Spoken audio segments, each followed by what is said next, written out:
दूसरी तवारीख और उसका 23वां बाब जो 21 आयात पर मुश्तमिल है। और 7वें बरस यहूयदा ने जोर पकड़ा और सैकड़ों के सरदारों यानी अजरिया बिन यहूराम और इस्माइल बिन यहूनान और अजरिया बिन ओबेद और मासिया बिन अदाया और अलीसाफ्त बिन जिक्री से अहद बांधा। वो यहूदा में फिरे और यहूदा के सब शहरों में से लावियों को और इसराइल के आबाई खानदानों के सरदारों को इकट्ठा किया और वो यरूशलेम में आए और सारी जमात ने खुदा के घर में बादशाह के साथ अहद बांधा। और यहूयदा ने उनसे कहा, देखो ये शाहजादा जैसा खुदावंद ने बनी दाऊद के हक में फरमाया है सल्तनत करेगा।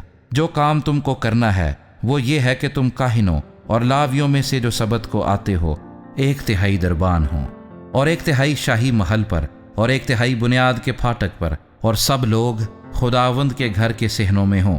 पर खुदावंद के घर में सिवा काहिनों के और उनके जो लावियों में से खिदमत करते हैं और कोई ना आने पाए।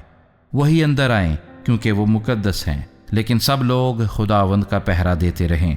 और लावी अपने अपने हाथ में अपने हथियार लिए हुए बादशाह को चारों तरफ से घेरे रहें और जो कोई हैकल में आए कत्ल किया जाए। और बादशाह जब अंदर आए और बाहर निकले तो तुम उसके साथ रहना। सो लावियों और सारे यहूदा ने यहूयदा काहिन के हुक्म के मुताबिक सब कुछ किया। और उनमें से हर शख्स ने अपने लोगों को लिया, यानी उनको जो सबत को अंदर आते थे और उनको जो सबत को बाहर चले जाते थे, क्योंकि यहूयदा काहिन ने बारी वालों को रुखसत नहीं किया था। और यहूयदा काहिन ने दाऊद बादशाह की बर्छियां और ढालें और फरियां जो खुदा के घर में थीं सैकड़ों के सरदारों को दी।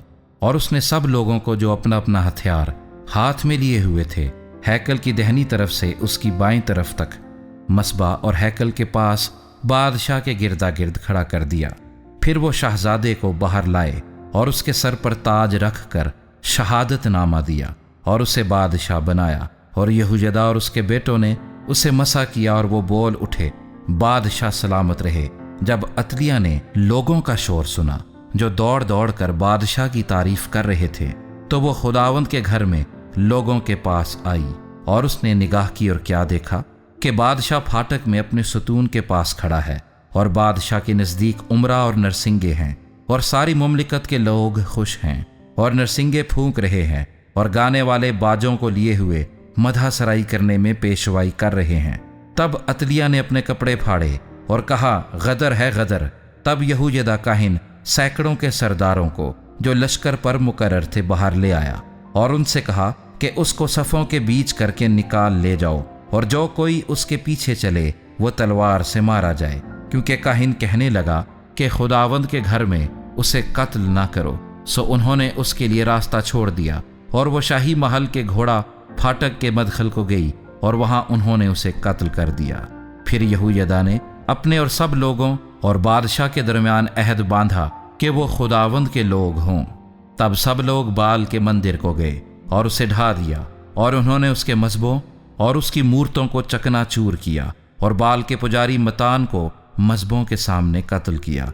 और यहूयदा ने खुदावंद की हैकल की खिदमत लावी काहिनों के हाथ में सौंपी, जिनको दाऊद ने खुदावंद की हैकल में अलग अलग ठहराया था कि खुदावंद की सोख्तनी कुर्बानियां जैसा मूसा की तौरेत में लिखा है खुशी मनाते हुए और गाते हुए दाऊद के दस्तूर के मुताबिक गुजराने। और उसने खुदावंद की हैकल के फाटकों पर दरबानों को बिठाया ताकि जो कोई किसी तरह से नापाक हो अंदर आने ना पाए। और उसने सैकड़ों के सरदारों और उमरा और कौमों के हाकिमों और मुल्क के सब लोगों को साथ लिया और बादशाह को खुदावंद की हैकल से ले आया।